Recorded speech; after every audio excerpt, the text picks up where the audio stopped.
Bien, muy buenas tardes, México. Buenos días en otras latitudes y buenas noches en otras partes de nuestro globo terráqueo. Y hoy damos inicio a un curso maravilloso que se llama Filosofías y Religiones de Asia, Tradición y Representaciones Contemporáneas. Es un conservatorio sobre la importancia de las religiones en las sociedades modernas y este curso está organizado por la doctora Nayeli López, a quien voy a leer una pequeña semblanza de ella. Ella es licenciada en antropología.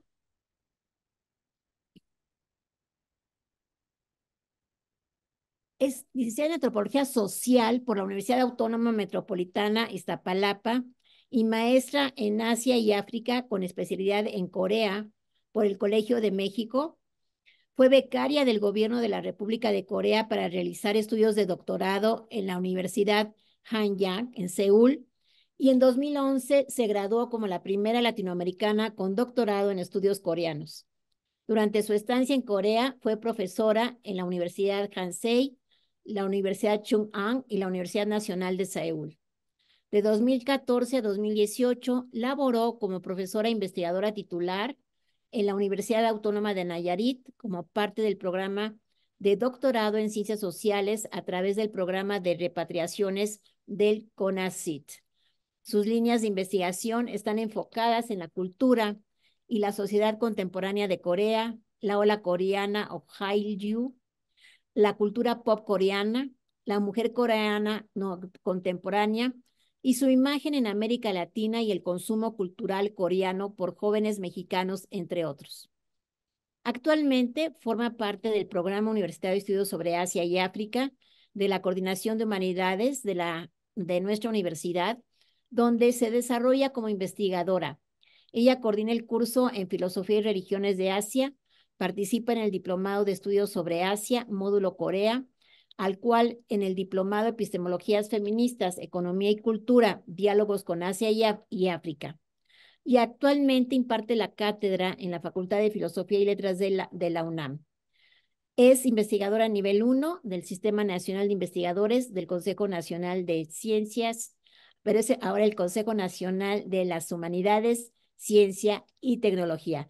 Bien, pues muchísimas gracias por su atención. A todos los que están en el Facebook, pues les damos la bienvenida a este curso y le paso el micrófono a la doctora Nayeli López. Por favor, Nayeli. Doctora Alicia, muchísimas gracias.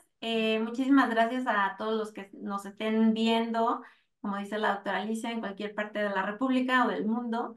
Les agradecemos mucho que estén con nosotros el día de hoy. Y como bien menciona la doctora Alicia, pues hoy es la sesión inicial de nuestro curso en Filosofías y Religiones de Asia. Y para nosotros es un gusto como programa poder anunciar que esta es la tercera edición del curso. Es un curso que es acogido con mucho cariño por los estudiantes, por la gente que está interesada, provoca muchas pasiones y muchos intereses. Y eso nos ha permitido, pues, de a poco ir integrando a personas que abordan religiones que a lo mejor no son tan conocidas, ¿no? Y nos ha permitido ir ampliando un poco el mapa de cómo percibimos a las religiones, particularmente del continente asiático, en nuestro país, en nuestra sociedad. Entonces, pues muchísimas gracias por estar y yo quiero agradecer muy atentamente a la doctora Rebeca Maldonado, al maestro Ariel Corpus de estar hoy aquí. También tendremos en un momentito más a la doctora Yolotul, que tienen una amplia carrera en estos temas de religión. Y quiero agradecer que hayan respondido favorablemente a nuestra convocatoria, porque sin duda me parece que es muy importante que ustedes que tienen una amplia trayectoria y una carrera relevante en estas temáticas de religiones o también de filosofía, que van de la mano, lo sabremos después, estén hoy aquí y nos permitan plantear de inicio para este curso el panorama, un panorama más amplio sobre la importancia de las religiones en las sociedades contemporáneas. A veces pareciera que ya no hay gente que tenga como afinidad con los pensamientos religiosos, pero creo que la realidad está muy lejos de eso. Entonces, para poder iniciar la sesión de hoy, pues como les comentaba, tenemos a estos tres conferencistas que nos van a ayudar a conversar, a dialogar. Y en primera instancia les voy a presentar a la doctora Rebeca Maldonado, quien va a presentar el tema Budismos en la era Kamakura. Les voy a hablar un poquito de la doctora Maldonado para quienes no la conocen aún. Ella es doctora en filosofía por la UNAM, es profesora de tiempo completo adscrita al Colegio de Filosofía de la Facultad de Filosofías y Letras de la UNAM y es miembro del Sistema Nacional de Investigadores. Se especializa en metafísica y ontología con la línea de investigación La nada como torsión y límite de la modernidad. Ha realizado una lectura minuciosa de los textos póstumos de Heidegger y al mismo tiempo una lectura de los filósofos japoneses de la escuela de Kioto, dos de ellos Nishitani Keiji y Tabane Hajime, alumnos de Heidegger, y otros como Masao Abe y Shizuteru Ueda. Recibió la medalla al mérito académico Alfonso Caso en 2005 por su tesis doctoral. Realizó estudios postdoctorales en el Instituto de Investigaciones Filológicas desde marzo del 2007 hasta marzo del 2009.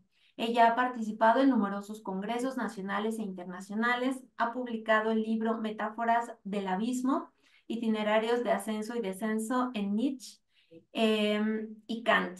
La razón estremecida y la conciencia de la nihilidad en la poesía contemporánea. Para una hermenéutica de la muerte en la poesía mexicana, coordinó la traducción del libro Filosofía como metanoética de Hajime Tanabe y también coordinó los 2 volúmenes Pensar Occidente, Ontologías de la Historia. Es miembro de la Cátedra Internacional de Hermenéutica Crítica, coordinado por Teresa Oñate en la UNED y Gaetano Shiuratsi. Participa en el proyecto de investigación El pensamiento topológico en Japón, un estudio de la concepción de la naturaleza, el espacio y el lugar en la filosofía, la religión y la estética japonesas, coordinado por Raquel Bouzo. Participa en el Centro Internacional de Estudios sobre el Nihilismo Contemporáneo, dirigido por Alfredo Rocha de la Torre, de la Universidad de Buenaventura en Colombia. Ha sido profesora invitada del Nanzan Institute of Religion and Culture en Nagoya, Japón, y de la Universidad Pompeu Fabra en Barcelona. Doctora Rebeca, adelante y muchísimas gracias nuevamente por acompañarnos. Bueno, muchísimas gracias, Nayeli. Es un gusto estar con ustedes, ¿no? Porque es el foro para mí más importante, ¿no? De presentación de filosofía japonesa y religiones en Asia, ¿no? Que es uno de los temas que más me apasionan, ¿no? La filosofía y la religión en Japón. Este, bueno, pues este texto que ahora les presento tuvo muchas modificaciones, ¿sí? Y, y hoy le veo otros sentidos, ¿no? Cuando, ahora que lo vuelvo a leer. Y bueno, voy a concluir con estética japonesa budista. Sí, entonces voy a conducirme hacia allá, pero voy a hacer un largo recorrido. ¿Sí? Voy a ir así como lo más, eh, voy a tratar de cortar lo más que pueda. ¿Sí? Bueno, el budismo Chin y el Zen emergen en Japón en el periodo Kamakura, iniciado en 1185 con el gobierno de Yorimoto. Según Thomas Kazulis, el periodo Kamakura, que sucedió al gran periodo Heian, proviene de una larga era de guerras intestinas, de luchas por el poder por parte de los samuráis contra una corte que se había vuelto socialmente improductiva. Los samuráis pelearon por el control de los territorios y en medio de estas luchas, epidemias, hambrunas y terremotos fueron inusualmente devastadores. ¿Cómo se traduce esta circunstancia epocal en el espíritu? ¿Cómo se configura el dilema humano bajo estas circunstancias? Para Casulis, bajo estas circunstancias, Los individuos se volvieron hacia adentro en pos de su propia y personal liberación, pero se encontraban enojados y confundidos por conflictos internos cuanto más reales y debilitantes eran los acontecimientos del mundo externo. En este contexto, el pensamiento vuelve a este mundo, abandona el budismo dedicado a la propia vida y a la academia, vuelve al mundo para preguntarse por otras vías, dando lugar a diferentes perspectivas y soluciones. Así, el periodo Kamakura dio lugar a una serie de filosofías y movimientos de reforma del budismo, ofreciendo cada uno de ellos su propia interpretación del dilema humano. Los grandes reformadores religiosos del periodo Kamakura de ese tiempo fueron Honen, fundador del budismo de la tierra pura; Shinran, fundador del budismo verdadero de la tierra pura; Eisai, fundador del budismo Zen Rinzai en Japón; y Dogen, introductor del Zen Soto. Todos ellos habían estudiado en el Enryakuji, monasterio Tendai, ubicado en el monte Hiei en Kioto, y que era también el mayor centro budista medieval. Todos ellos tuvieron que abandonar el budismo establecido y llevar el mensaje budista de salvación universal a las calles de las ciudades y a las aldeas más remotas. En este breve espacio, quiero presentar dos propuestas de regreso al mundo y de enseñanza en el budismo Kamakura, la de Dogen y la de Shinran. Shinran, nacido con anterioridad a Dogen, entró a la edad de 19 años en el monasterio en Ryakuji. Después de haber estudiado durante 10 años en este importante centro budista especializado tanto en budismo Shingon, en budismo de la tierra pura y principalmente budismo Tendai, consideró que lo ahí aprendido era insuficiente para llevarlo al logro de la iluminación. Ya fuera del monte Hiei, un día sentado en meditación, recibió el mensaje del príncipe Shotoku que lo condujo a Honen. Así que de 1201 a 1207 fue discípulo dedicado y fiel seguidor de Honen, quien proponía la recitación del Nembutsu como algo, como lo que era absolutamente capaz de traer a la iluminación, tanto a los santos como a los pecadores. Sin embargo, en 1207, tanto Shinran como Honen, e incluidos todos los miembros del movimiento, fueron exiliados de Kioto como castigo por sus críticas a la institución monástica del monte Hiei. Esto no es de extrañar, ya que Honen consideraba la suficiencia del Nembutsu para la salvación, por lo cual era enemigo de la construcción de templos y de la creación de imágenes. Después del exilio, nunca más Shinran y Honen volverían a encontrarse. Honen fue enviado a Shikoku y Shinran al norte de Japón, primero a Eishigo y posteriormente a Kanto, donde permaneció alrededor de 20 años. Después de ser desarticulado el movimiento, Shinran pasó alrededor de 5 años reflexionando sobre lo aprendido, y en 1213 tuvo lugar un hecho decisivo que marcó el inicio de su magisterio y evangelización. Mientras recitaba los sutras de la tierra pura, para que todos los seres sintientes logren la iluminación, súbitamente paró al darse cuenta de que la verdadera vía para retribuir la compasión de Buda era compartir la fe recibida con otros. La clave del ministerio de Shinran no es enseñarse a sí mismo, sino enseñar a otros. Desde ese momento, Shinran concibió como su misión acercarse directamente a la gente y compartir con ellos directamente las enseñanzas. Para Shinran, la enseñanza era universal y su reto fue encontrar la vía más directa para el logro del despertar en la gente. Sin embargo, alrededor de 1230, narra en una carta dirigida a su esposa que una noche en que sufría una fiebre muy aguda, aún con los ojos cerrados, se le presentaba a su mente cada uno de los caracteres del Sutra Mayor, al que posteriormente haremos referencia, y al despertar dijo: pensar que no debe haber nada en mi mente aparte de la confianza en el nacimiento, en el gozo del Nembutsu. Esta es la práctica de la recitación del nombre de Amida, Namu Amida Butsu. Me acojo al poder del Buda, lo cual entraña una repulsa al propio poder y una entrega al otro poder, es decir, a Amida. Es decir, esa noche Shinran se da cuenta que no es la enseñanza siquiera compartida con otros, sino la fe, entrega o confianza profunda en Amida la que es fundamental para el nacimiento en la tierra pura, que es junto con la mente sincera y la mente de transferencia una de las tres mentes.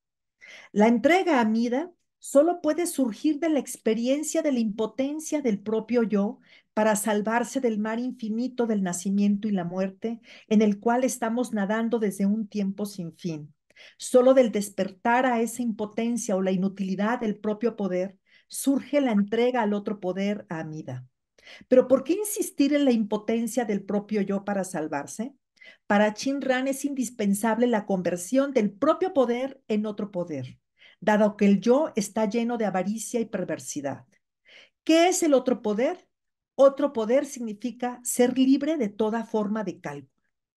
Dice Shinran, lo que nosotros llamamos otro poder es que en él no hay lugar para la más mínima partícula de cálculo por parte del practicante. Para Shinran era imposible salir de la situación crítica de su tiempo, de la cual hablábamos anteriormente, desde la práctica del propio poder, pues es ella la que llevó a la dicha crisis, por una razón, porque el yo es falso e insincero. Dice Shinran en los himnos de lamento y reflexión de Gotoku. Cada uno de nosotros, en sus modales externos, hace muestra de ser sabio, bueno y dedicado, pero tan grande es nuestra avaricia, ira, perversidad y mentira, que estamos llenos de todas las formas de malicia y astucia. El budismo verdadero de la tierra pura sería imposible de entender sin tener en mente el mito del Bodhisattva Dharmakara y los 48 votos de promesa de liberación de todos los seres sintientes. En este, Shakyamuni Buda, en asamblea con cientos de bodhisattvas, después de hablar de la inconmensurable sabiduría de un bodhisattva y de sus incontables medios para llevar a los seres sintientes a la liberación, narra que innumerables eones atrás apareció un Buda llamado Dipankara, que posteriormente abandonó el mundo. Después de Dipankara, siguieron en eones sucesivos 53 Budas. Shakyamuni narra además que en la época de la aparición del Buda número 54, es decir, el Buda Lokeshvaraya, un rey fue tan profundamente tocado al escuchar su prédica que súbitamente surgió la aspiración de buscar la suprema iluminación. Este rey abandonó su país y su trono, renunció al mundo y devino un buscador de la vía y se llamó a sí mismo Dharmakara, almacén del Dharma. Dice Soga Ryojin, su sabiduría fue superior, su resolución firme, fue en todo sentido sin par entre los hombres. Posteriormente, Dharmakara se presenta ante Lokeshvaraya e inclinando la cabeza y las palmas de la mano respetuosamente juntas, recita y expresa su aspiración original. Yo resuelvo convertirme en un Buda igual en logro que tú para liberar a todos los seres del nacimiento y la muerte y conducirlos a la liberación. Esto aparece en el Sutra Mayor. Esta aspiración original supone la tarea de liberación de todos los seres en todas las tierras búdicas, para lo cual señala en esos versos que su disciplina, generosidad, paciencia, esfuerzo, virtudes morales serán insuperables. Promete además que al devenir un Buda, su tierra, sobre todas las demás tierras búdicas, será la más exquisita, la gente más maravillosa y excelente. Tal es la aspiración, tal es la resolución de Dharmakara antes de realizar sus prácticas ascéticas, fundar una tierra pura de paz. Dharmakara meditó e hizo prácticas ascéticas durante 5 kalpas para contemplar las prácticas que conducirían a su vez al establecimiento de la tierra pura. De entre los votos de Dharmakara se encuentra el siguiente. Si cuando yo obtenga la budeidad, los seres sintientes de las tierras de las 10 direcciones quieren sinceramente y gozosamente y se confíen en mí, deseen nacer en mi tierra y piensen en mí o repitan mi nombre hasta 10 veces y no nacieran ahí, que yo no obtenga la iluminación perfecta. El budismo de la tierra pura propone que es por la entrega amida mediante el Nembutsu que se logra el nacimiento en la tierra pura. Una cualidad que debemos tener en mente que es en esa tierra pura, la potente luz de Amida, quien es el mismo Bodhisattva Dharmakara devenido Buda, ilumina todas las tierras búdicas. Por eso se llama el Buda de la luz infinita, el Buda de la luz sin límite, que alcanza cualquier lugar, por lejos que se encuentre, por lo cual las multitudes de bodhisattvas y shravakas existentes en las 10 direcciones adorarán a Amida Buda. Sin lugar a duda, la tierra pura y Amida han desatado en el Sutra de la Contemplación todas las potencias imaginativas del ser humano al convertirse en objeto de meditación y visualización. Esta más íntima aspiración del ser humano, la liberación de muchos seres, como señala Soga Ryogen y Suzuki, practicar en beneficio de todos los seres, fue realizada por primera vez por Bodhisattva Dharmakara. Para Chinran, de todas las evoluciones del budismo mahayana en el Asia Oriental, la más notable es la doctrina Chin del budismo de la tierra pura. Es notable desde el punto de vista histórico, pues porque es el desarrollo último y el punto más álgido alcanzado por el Mahayana y por la tradición de la tierra pura. Sin embargo, ¿no? En la era Kamakura, no solamente emerge, se funda el budismo verdadero de la tierra pura, ¿sí? También emerge en medio de este clima lleno de crisis, ¿no? De enfermedades, de terremotos, de guerras, etcétera, el budismo zen, ¿sí? Entonces, aquí tenemos bueno, Dogen, sí, que también estuvo alrededor, que nació alrededor de 1200, que abandona el monte Hiei en 1216, que va a China, sí, como por el 1225, sí. Él funda en Japón un budismo que está centrado en el Zazen, ¿sí? Y esto lo aprende de un maestro que se llama Yu Xing, ¿no? Que es abad del monasterio Soto Zen en el monte Tiantung. Dice que en una noche sentado en la sala de Zazen, este maestro dice, en el Zen, cuerpo y mente son abandonados. ¿Por qué duermes? Dogen, tras escuchar esto, experimenta la iluminación. Dogen declara, cuando escuché a Yu Xing hablar acerca del abandono, me inundé de la vía del Buda. Según Dogen, sin importar escuela, el sentarse en silencio con las piernas y manos entrelazadas es el camino. Así, de manera definitiva, se abren dos de las vías en el periodo Kamakura, la vía del Zazen y la vía del Nembutsu, establecidas por cada escuela como prácticas incondicionales. Dogen regresa de China en 1227, repara el Kennin-ji en Kioto, luego de 3 años en 1230 se traslada a Fukakusa, al templo Anjo-in, lugar que se transformó en un punto focal de la práctica Zen. Posteriormente, en 1233, se traslada al Kanondori-in, un monasterio dedicado al Bodhisattva Kanon, cuyo templo era Koshoji-jin, y en 1243, cuando nubes de enemistad cubren a Kioto, se traslada al norte de Uji, a Echizen, a la actual prefectura de Fukui, probablemente por el avance del Zen Rinzai. Ahí, en Echizen, funda un nuevo monasterio Zen que fue llamado Eiheiji, concretizando así su sueño de fundar una auténtica comunidad monástica. Sin embargo, antes de trasladarse al Heiheiji en Konandori-in, entre 1239 y 1241, Dogen hace referencias específicas a la tierra pura en 4 fascículos del Shobogenzo, el tesoro del ojo del verdadero Dharma. Dice, estos fascículos son sobre lavarse con esmero y cuidado, el florecimiento del Dharma, establece el florecimiento del Dharma en movimiento, sobre el comportamiento en la vida diaria de un Buda que hace su práctica y la naturaleza de Buda. En el florecimiento del Dharma se puede colegir que Dogen busca romper todo dualismo temporal y espacial entre aquí y allá, pasado y futuro, toda distancia, señalando que el único gran asunto que han enseñado todos los Budas se manifiesta en el mundo ahora. Este se manifiesta justo aquí, en este momento. Los Budas han realizado un tiempo no separado del espacio, un espacio no separado del tiempo y que se expresa en un insistente y repetido justo aquí. Un justo aquí que además de no indicar separación, tampoco indica una continuidad dogmática que se pretenda absoluta, sino en cada momento. De ahí que para Dogen el momento presente es el único gran vehículo, constituye la enseñanza que ha dado lugar al florecimiento del Dharma. Con ello, Dogen no dará cabida a la idea de ir más allá del nacimiento y la muerte, como tampoco el movimiento de ir a la tierra pura y regresar de la tierra pura.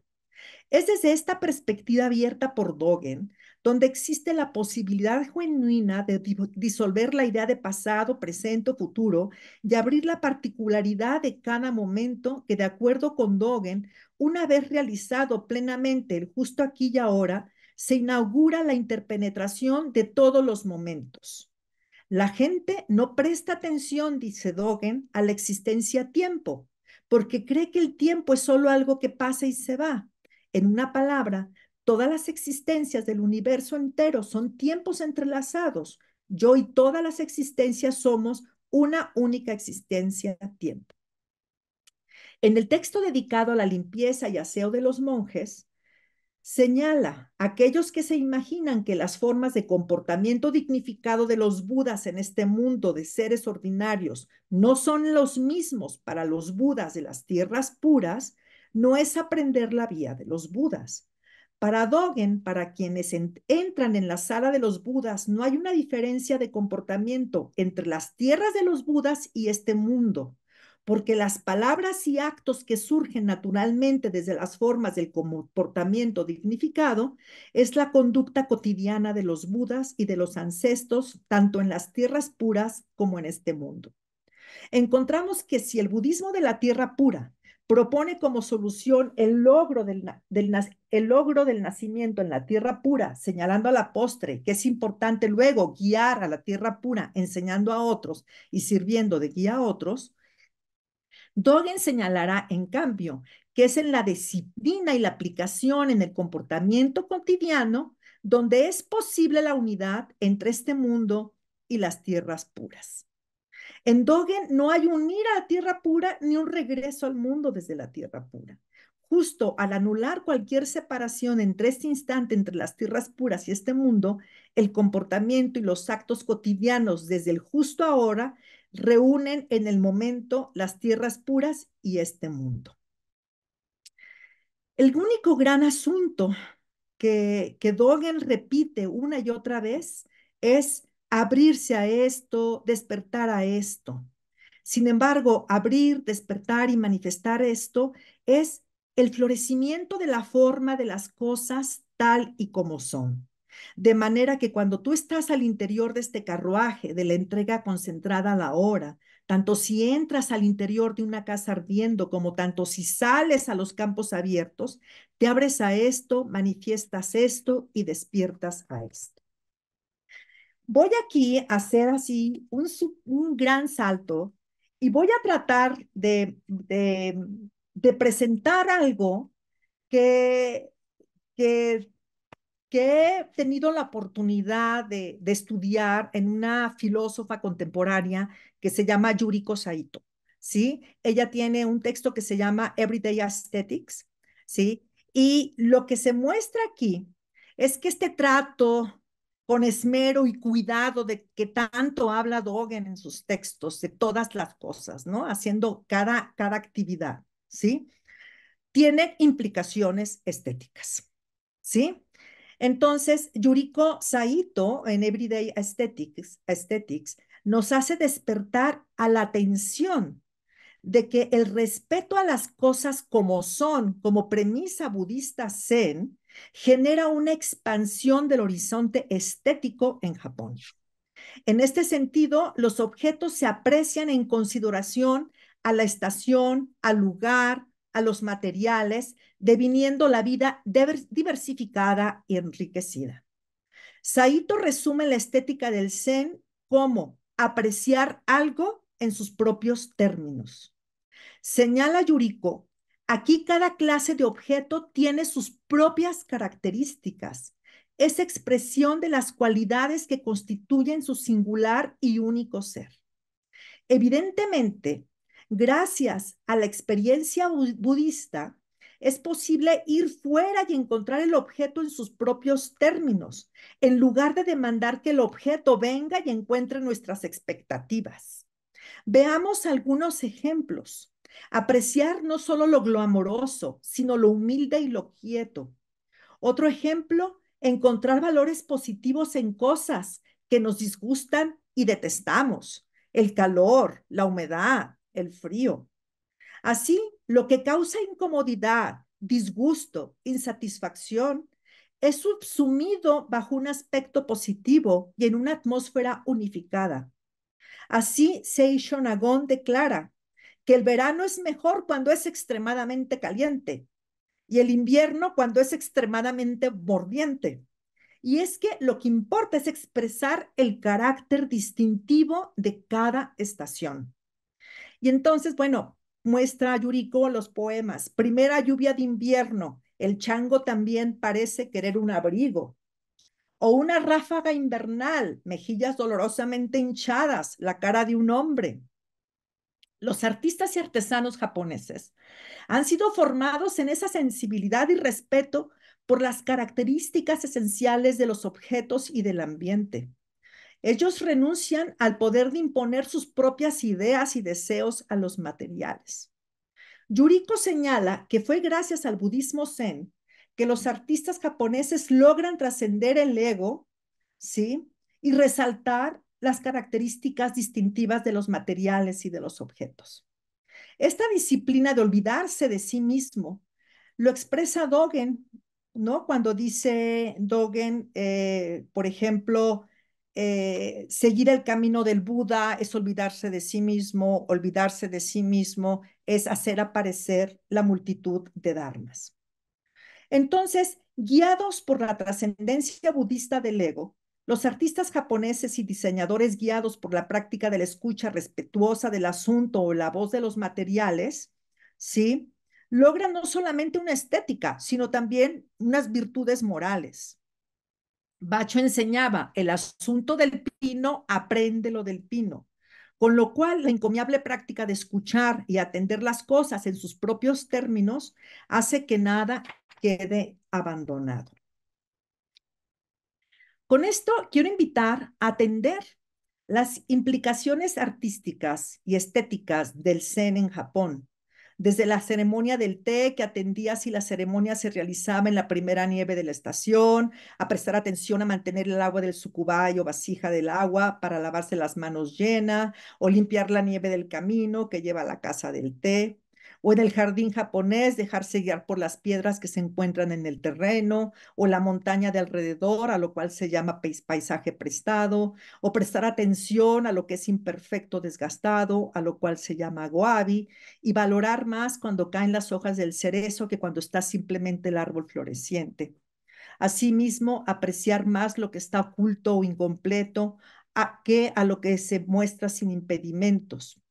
Yoshida Kenko invitaba a la apreciación de lo incompleto, imperfecto e irregular. Así, en un jardín japonés, poner las pisadas de piedra irregularmente hace que prestemos atención y cuidado al paisaje. En este aceptar las cosas como son y las cosas en sus propios términos, que es propio del Zen, nos permite apreciar lo viejo y desgastado, a lo cual se llamó, como señalaba, wabi. ¿Por qué puede apreciarse el aspecto desgastado y envejecido? Según Saito, porque hemos soltado el control y podemos dejar a las cosas y al proceso natural ser. Yuriko Saito muestra todas las implicaciones que tiene esta actitud. En la era Heian había una lamentación por el pasar de la juventud, de la belleza, de la riqueza, de los amores. Pero en la era Kamakura hay un cambio, que es la era de Dogen y Shinran. El dejar las cosas ser lo que son nos obliga a aceptar el trabajo implacable de la naturaleza. Pero eso no tiene que ser decepcionante. Al analogar la fugacidad de la naturaleza, dice Saito, y del ser humano, constatamos que nada está exento de la fugacidad. Despierta la camaradería de que todos estamos en eso. Así en la Kamakura se estetizaba la evanescencia del mundo y de nuestras vidas. Este curso debe abrir su ámbito a una estética que, alimentada por el budismo, hace posible una belleza difícil. La belleza de un envoltorio de pergamino al que se le ha caído el nácar, o jardines con flores marchitas, o conjunto de libros con un volumen que falta. Rikyo, fundador de la ceremonia del té, apreció las grietas en los objetos, la decoración mínima, la comida exigua, pero a eso no se le debe llamar pobreza.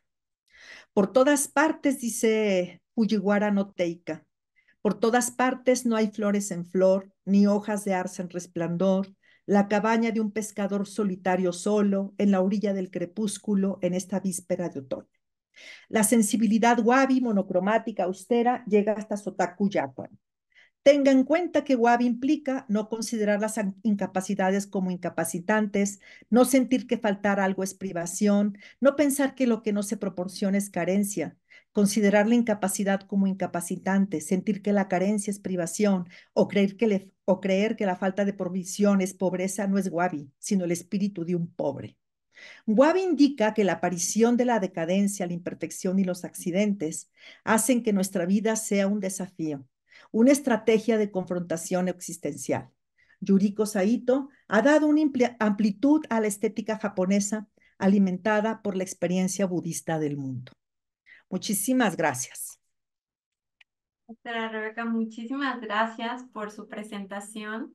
Es muy interesante cómo ha entrelazado a estos autores y sobre todo esta autora última contemporánea.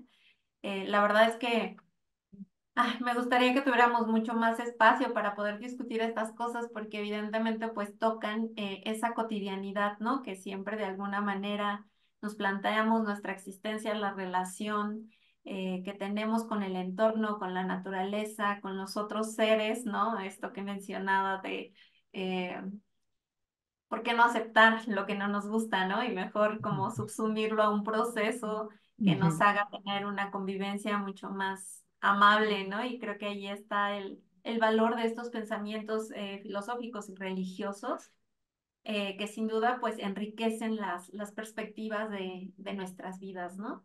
Yo le agradezco muchísimo su presentación. No sé si nos dé un poquito de tiempo después, a ver si por ahí hay algunas preguntas. Pero bueno, muchísimas gracias y pues ya está por acá también la doctora Yolotl, que muy amablemente aceptó también participar hoy en este conversatorio. Y pues bueno, la doctora Yolotl también tiene una carrera impresionante en temas de religión, estudios de las religiones, y ella nos va a presentar hoy el tema conflictos religiosos en el sur y en el sureste de Asia. Les voy a presentar a la doctora Yolotl, quien es maestra en antropología con especialidad en etnología por la Escuela Nacional de Antropología e Historia.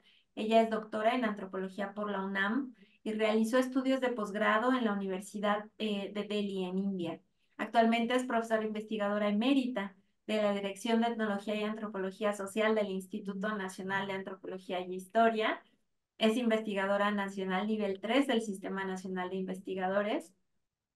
A lo largo de su trayectoria como docente, impartió el curso Introducción a las Culturas de Asia 1 y 2 en la Facultad de Filosofía y Letras de la UNAM. Ella ha desempeñado diversos cargos, como el de directora del Centro de Estudios Asiáticos de la Universidad Iberoamericana, directora del Museo del Carmen. Asimismo, ocupó el cargo de secretaria ejecutiva del Centro de Estudios Orientales de la UNAM y fue coordinadora administrativa en el Centro de Estudios Básicos en Antropología. También fue directora del Departamento de Etnología y Antropología Social del INA. Es miembro honorario vitalicio de la International Association for the History of Religions. Fue presidenta de la Sociedad Mexicana para el Estudio de las Religiones y presidenta en el 95 del Séptimo Congreso Internacional de la Historia de las Religiones en la Ciudad de México. Actualmente es presidenta honoraria vitalicia del SMER, También fue secretaria ejecutiva de la Escuela de Antropología de la Universidad Iberoamericana. De igual forma, fue investigadora destacada del Museo Nacional de las Culturas, donde curó las salas de China y del sureste de Asia, y fue coordinadora en México de la Comisión de Antropología Urgente y de la International Union of Anthropological and Ethnological Sciences. Sus investigaciones pioneras se han concentrado en las relaciones, diferencias y similitudes entre las religiones mesoamericanas y asiáticas. El estudio comparativo de las mismas impulsó estas investigaciones en México.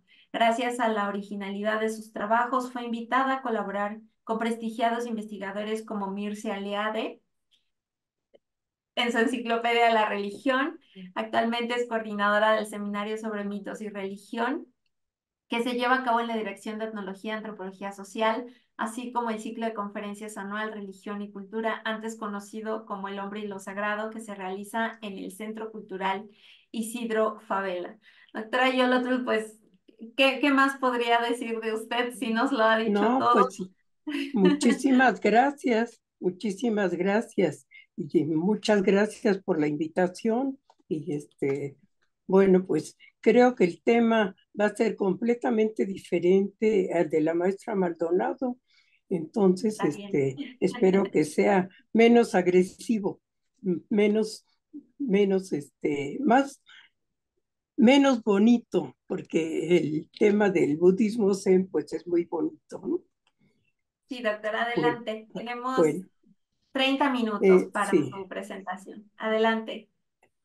Cuando la India adquiere su independencia en 1947 y Nehru dio su famoso discurso, A Tryst with Destiny, el nuevo Estado fue definitivamente definido como una república secular, sin ninguna hostilidad a la religión hindú u otra, implícita en esa frase. Después de todo, Gandhi sirvió y todavía sirve como un ícono nacional, principalmente al iniciar el conflicto de India y Pakistán, que obtuvieron la independencia al mismo tiempo, pero que Pakistán se definió como un estado para musulmanes, mientras que India se proclamó como un estado en el que todas las comunidades religiosas se debían sentir en casa, hindúes, así como musulmanes, sikhs, jainas y cristianos. Eso fue en la época de Nehru. Desgraciadamente, ahora parece que no está sucediendo así. En la India se gestaron 3 o 4 de las religiones que se continúan practicando en el mundo: hinduismo, budismo, jainismo y sikhismo. Desde luego, conflictos religiosos ha habido desde tiempos muy antiguos en un país como la India, que ha sufrido la llegada invasiva de pueblos con otras religiones o con otros intereses. Me concretaré en esta época relativamente reciente de la independencia de prácticamente todas las colonias europeas de Asia del Sur, o sea, India y el sureste de Asia, dejando fuera a Asia Oriental, China y Japón y Australia. En 1947 se dio la dolorosa división de la India, que había estado bajo el dominio inglés. La división se hizo en 3 países, de acuerdo con la religión de sus habitantes: Pakistán, India y Pakistán Oriental. Los 2 Pakistanes tenían como religión el Islam, e India se declaró una nación secular. Los pakistanes culturalmente eran tan diferentes que no pasó mucho tiempo que se decidieron convertir en 2 naciones diferentes, Pakistán y Bangladesh, empezando por el territorio mismo,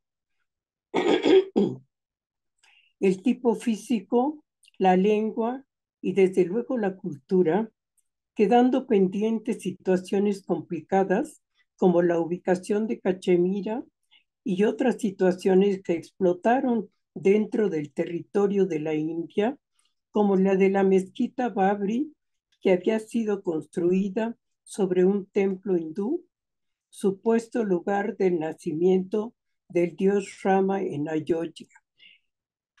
Conflicto que todavía no se ha terminado y que el actual primer ministro parece que lo va renovando. La partición fue una verdadera tragedia, causando miles de muertes y de desplazamientos. La prueba de la circuncisión para salvar la vida o para perderla era frecuente. Yo llegué a vivir a Delhi en 1956 y todavía me tocó conocer a muchos desplazados, sobre todo de Pakistán Occidental, sin que se hubiera separado todavía de Pakistán Oriental. Por cierto, que Goa todavía no se había independizado de Portugal. Varias de las religiones, además de las mencionadas, por una parte, florecían todavía, como los parsis y aún los judíos. Desde luego los cristianos, tanto los siríacos como los protestantes y las religiones tribales. Y digo que todavía florecían porque aparentemente todas estas religiones, salvo el jainismo, han ido en declive. Por otra parte, el budismo estaba prácticamente desaparecido, pero recibió un nuevo aire con la conversión de un grupo grande dirigido por el Harijan o intocable, el doctor Ambedkar, que además de que el Dalai Lama se vino a establecer en el Dharmasala después de salir huyendo de Tíbet. Como se sabe, el budismo tuvo su origen en la India.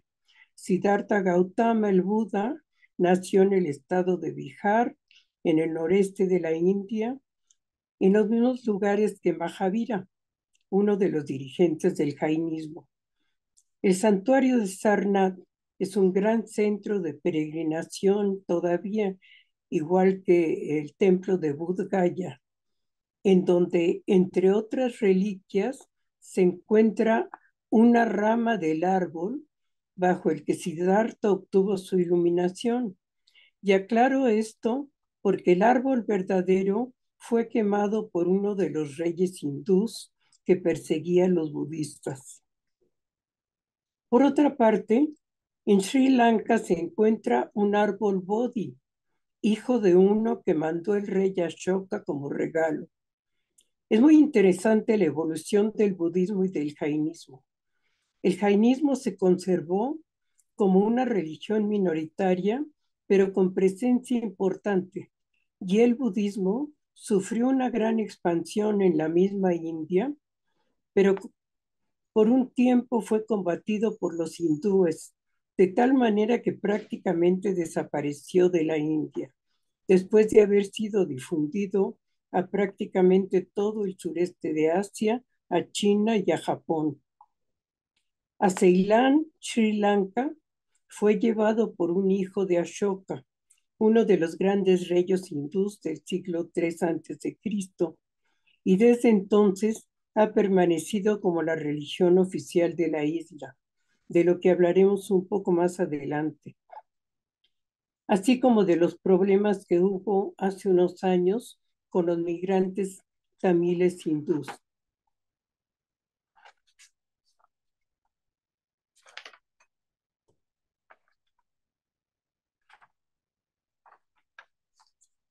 Cuando la India adquiere su independencia en 1947, hasta ahora India se define en su constitución como una república secular, en el sentido de neutralidad en relación con todas las comunidades religiosas. Pero de hecho, India es uno de los países más religiosos en el mundo y más de 80% de su población es hindú. Inevitablemente esto tiene repercusiones políticas.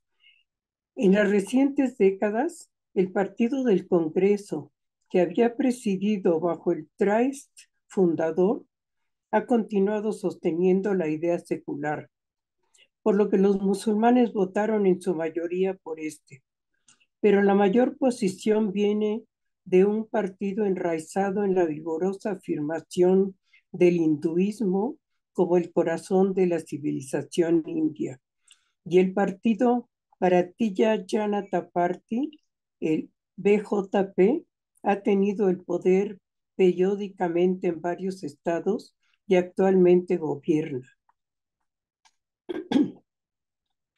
El primer ministro Narendra Modi tuvo una arrasadora victoria en contra de Rahul Gandhi del Partido del Congreso, el que promulgaba la creencia de su abuelo Nehru de que todos pueden ser iguales, al margen de su casta, clase o teóricamente de la fe que profesan.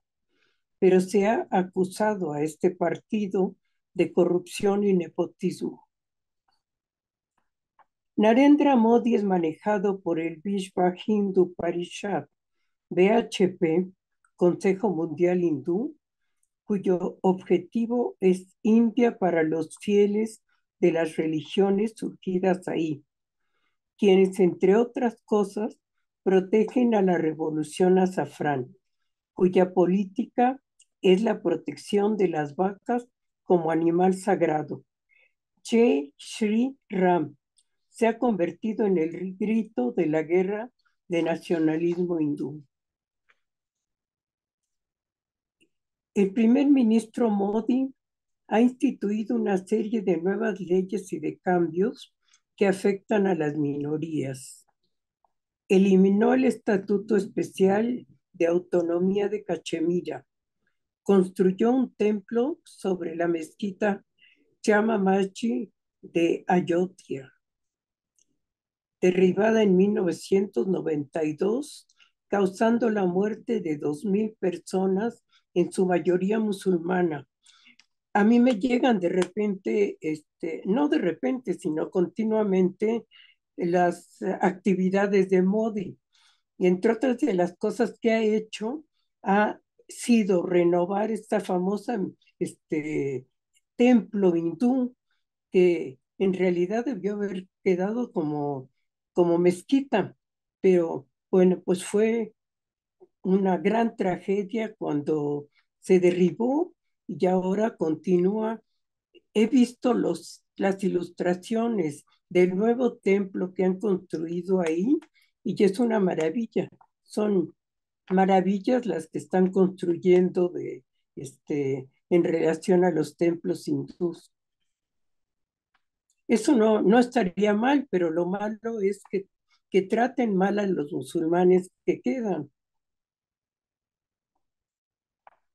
La nueva ley de ciudadanía dificulta o impide el acceso a tener la nacionalidad india a los inmigrantes musulmanes de larga residencia. El Registro Nacional de Ciudadanía obligatoria a cada ciudadano a acreditar su residencia en India por generaciones. En la India, el 14% de la población es musulmana. 900 millones son pobres, 74% analfabetos. Es por ello que ha habido manifestaciones pacíficas de musulmanes en el noroeste de Delhi, que ha llevado a enfrentamientos entre hindúes radicales y musulmanes y que han ocasionado 27 muertos y más de 200 heridos, lo cual coincidió con la visita de Trump. Ante esto, Modi guardó silencio. Además, con la política de Modi se cierne la sombra de la amenaza sobre las minorías, parsis, cristianas, tribus intocables. Las castas y las tribus no solo siguen discriminadas socialmente, sino que vuelven a ser perseguidas institucionalmente por la nueva ley de ciudadanía, como lo estuvieron en el pasado. El pan-hinduismo, así como el budismo, también han experimentado revivals, y el último ha tenido éxito en proselitismos en Estados Unidos y en Europa. Los Beatles se volvieron seguidores del Maharishi Mahesh Yoga, También destacan los gurús, como el caso del famoso Satya Sai Baba. Algunos de estos grupos religiosos de origen indio que han tenido gran difusión en el mundo son asociaciones internacionales para la conciencia de Krishna, ISKCON, Grupo Hare Krishna, con más de 400 centros, 60 comunidades de granjas, 50 escuelas y 90 restaurantes, o también están los practicantes de Kundalini Yoga, grupo conocido como Sikh Dharma.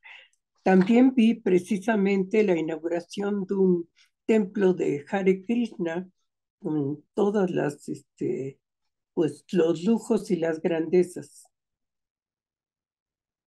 Por otra parte, las instituciones religiosas como las abadías budistas y las propiedades de tierra fueron obligatoriamente adquiridas sin ninguna compensación.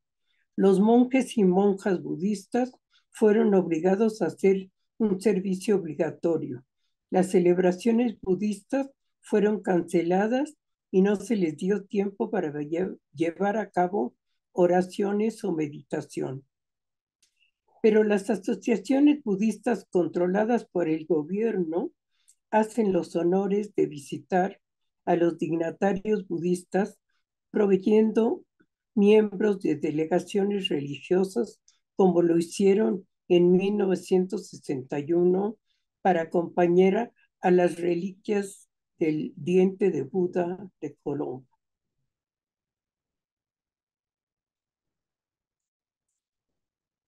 El fundamentalismo budismo en las religiones geográficas de Asia mencionadas, sur de Asia, este de Asia y sureste de Asia.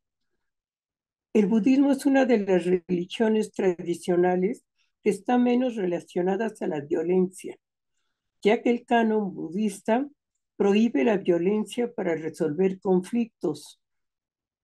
Mantan Sari, un abogado investigador de Londres, y otros budistas importantes escriben que no hay cabida para el fundamentalismo en el budismo, ya que lleva a la violencia. Ningún budista puede ser nacionalista. Sin embargo, en la historia del budismo ha habido actos de violencia dirigidos, promovidos o inspirados por el budismo. Precisamente en la actualidad, refiriéndonos a los últimos años, ha habido ejemplos de grandes actos de violencia por estados cuya religión oficial es el budismo y precisamente promovidos por los mismos monjes. Quizá el más reciente ha sido en Myanmar, país también conocido como Birmania. El régimen militarista de Birmania de 1988-2011 fomentaron la conversión a las minorías étnicas, frecuentemente por la fuerza, como parte de una campaña de asimilación. Durante un tiempo, una llamada revolución azafrán, incluyendo monjes como una resistencia no violencia, ante la cual los 1000 protestantes fueron arrestados, asesinados o desplazados. En Myanmar, en el estado de Rakhine, continúa la violencia contra los Rohingya, musulmanes cuyos ancestros eran antepasados de la gente de Bangladesh. Esto ha resultado en la muerte de cientos Rohingya. Se alega que por los budistas aracaneses. Más de 180,000 Rohingya han sido desplazados, mientras que otros han huido del país. Pero también ha habido un movimiento antimusulmán creado por monjes, resultando en persecución de musulmanes dirigidos por el monje Wiratu. De acuerdo con el reporte de Human Rights Watch, el gobierno birmano jugó un papel clave en el desplazamiento de 125,000 rohingyas y otro pueblo de la región. Varios líderes budistas, incluyendo a Shodo Harada y al Dalai Lama, entre otros, condenaron la violencia contra musulmanes y llamaron a la paz, sosteniendo la práctica de principios budistas fundamentales de no lastimar, respeto mutuo y compasión.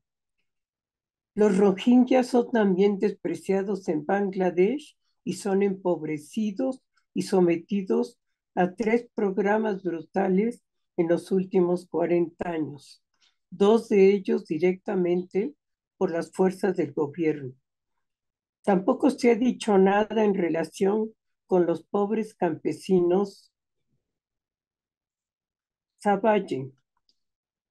Los conflictos en Malasia entre los insurgentes musulmanes malayos y residentes budistas forman parte de lo que dicen los autores Michael Jerrison y Matthew Gerstmayer en su libro Buddhist Warfare, en el que dicen que monjes budistas ordenados se han involucrado en misiones secretas para matar a musulmanes insurgentes.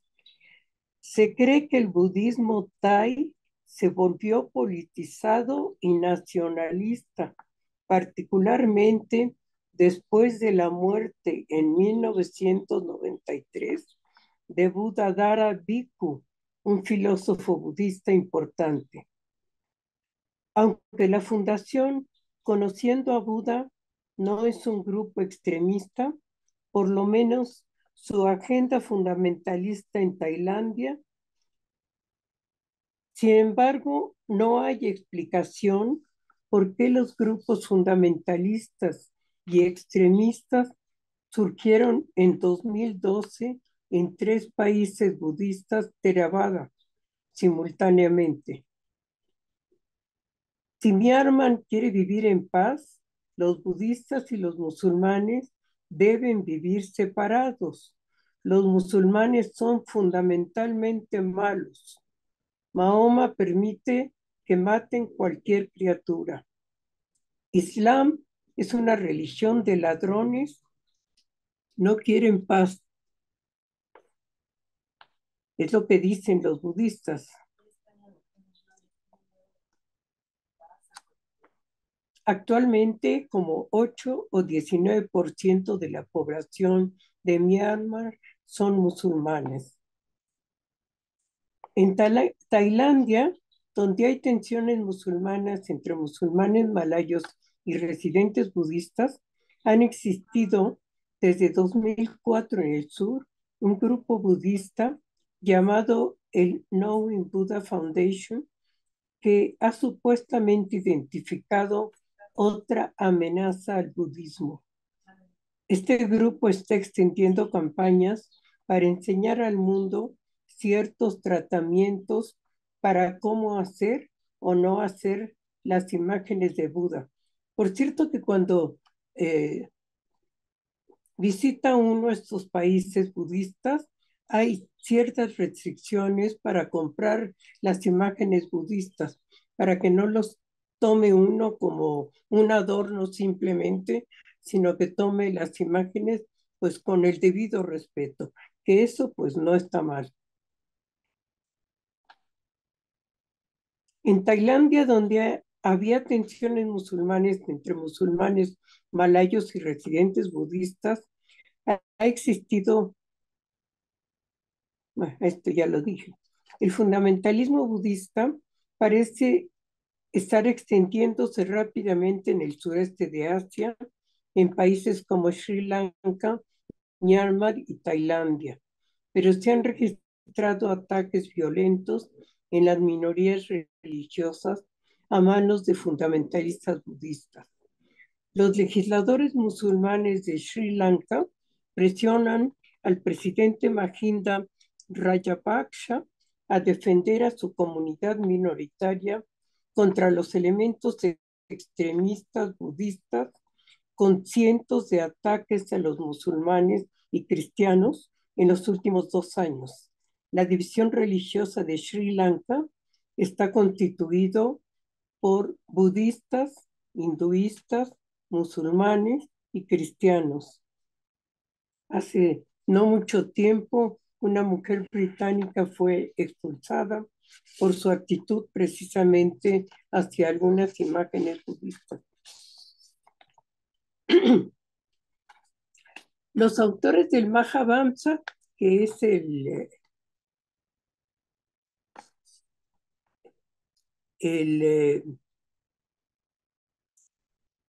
escrito budista por excelencia de Sri Lanka, alegaba que Buda había visitado Sri Lanka, lo que legitimaba un tipo particular de ortodoxia.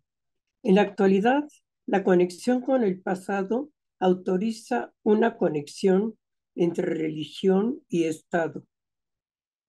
El Mahavamsa se ha convertido en la garantía para la creencia de que la isla y su gobierno han sido tradicionalmente Sinhala y budista. La historia contenida en el Mahavamsa alega que la gente Sinhala y los tamiles fueron cofundadores y los presenta como enemigos, alegando que son intrusos los tamiles en una isla budista sagrada. Los tamiles intentaron a su vez escribir una historia sobre el reino Javana, considerado la cima de la cultura tamil en Sri Lanka. Cabe decir desde luego que los tamiles pues llevan muchísimo tiempo en la isla y ha habido olas de este grupo étnico-racial. Los budistas sinhalas se identifican como los que fueron encargados por Buda de mantener y proteger el budismo. Además, identifican a la isla como Dhamma Dipa, la isla Dipa del Dharma de las enseñanzas de Buda. Identifican a la gente sinhala y al Dhamma, basado en la lectura de la mito-historia de Sri Lanka del siglo V del Mahavamsa, que ha contribuido a la noción de Sri Lanka y está destinado a ser la isla de Dhamma y de ser denominado budista. ¿Ya? Le quedan 5 minutitos, doctora Yolanda. Bueno. En Sri Lanka, el resurgimiento del nacionalismo sinhala budista empezó al final de la fase de la guerra militar contra los tigres tamil en 2009, que ha resultado en miles de muertes de civiles. La victoria militar llevó a contemplaciones de la identidad nacional, permitiendo y promoviendo la promoción al régimen de nacionalismo etno-religioso para ganar legitimidad a acciones que eran de otra forma contraria a la democracia y a la ley internacional. 4 años después del brutal asalto de la población tamil y el asesinato de más de 8 o 10,000 familias por el ejército de Sri Lanka, surgen a la vez otra vez los problemas. Los monjes budistas son dirigidos por el Bodhu Valasema, el grupo más fundamentalista que ha surgido en la isla. Este grupo ha atacado a la pequeña comunidad islámica.